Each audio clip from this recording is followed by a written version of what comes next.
As it heats up here in Atlanta, we're all craving summer's best bites and beverages, lighter dishes, brighter cocktails.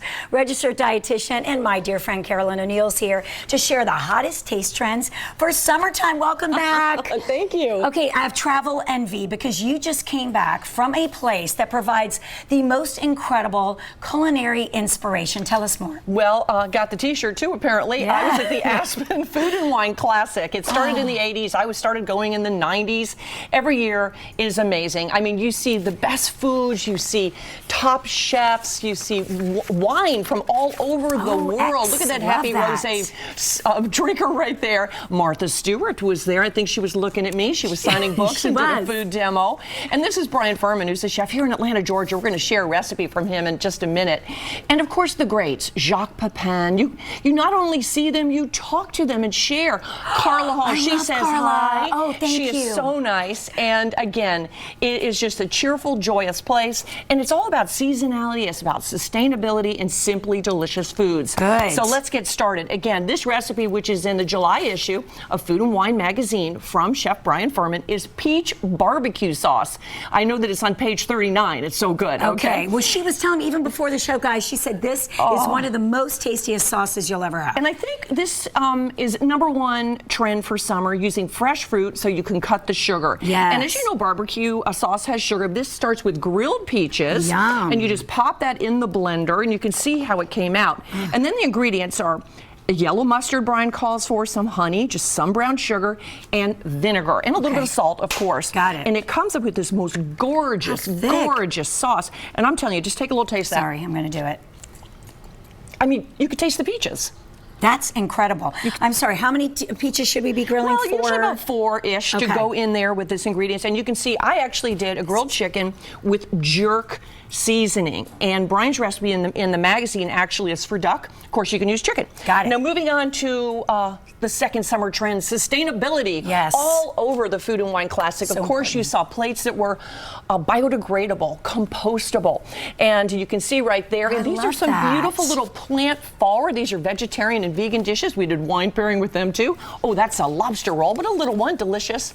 And of course, this was another trend here was quality meats. That was a place called A Piece of Meat in New Orleans. So you can see the two trends here. This is Verterra. These are actually made of fallen palm leaves. The two trends here, a vegetarian dish, and of course, if you're going for the meats and cheeses, you go for the best. This is from Blackberry Farm, and of course, some delicious little salami. So let's move on. And this is a recipe from my hero, Jacques Pepin. He did a demo with his daughter, Claudine. And fresh fruit. This is another trend. Fresh fruit for dessert. But we're going to make it absolutely fabulous. In the bowl, I have lemon.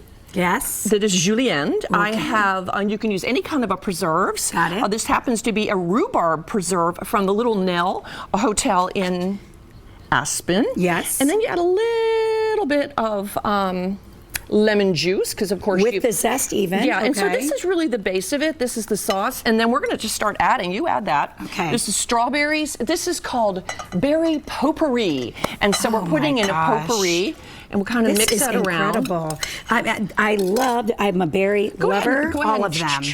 And then a tip from Jacques Pepin. Yes. When you're doing this, we're going to get the sauce all nice and mixed in there, that rhubarb preserves and the lemon juice. But you wait a little bit before you add the softer berries. Okay. You know, summer is berry season. Yes, but then and they get all smushed, as I like to say. Raspberries, and of course, blackberries. And as a registered dietitian, let me just tell you, this is the way to go. It's sweet, it's delicious. You don't have to have fresh fruit all just on its naked own. You could do a little something with it with the lemon zest. And then what I've done here is served it with a little pound cake, and I recommend the lemon pound cake. This is perfect. And because for brunch.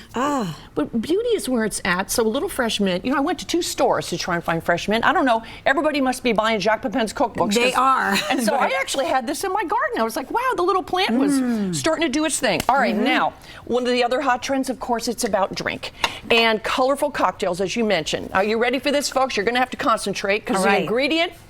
It's hot, it's newish. It's called butterfly pea flower, and it's a tea, butterfly pea flower tea. Sorry, I'm gonna and I just steep that with obviously some boiling water as you'd make tea. Okay. And watch this. This is the color. It's blue. Okay, a really beautiful blue color, and that says to me antioxidants. Okay, that is beautiful.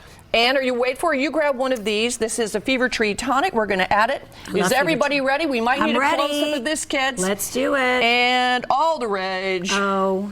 It turns this brilliant, beautiful, my goodness. I want purple to color. Serve this. Look at me. I'll use the spoon. Sorry. So you can, this is a mocktail or zero proof, as we're saying today. Yes. The millennials are not drinking as much as they were. No, so they want delicious cocktails that are mocktails. So have a little sip.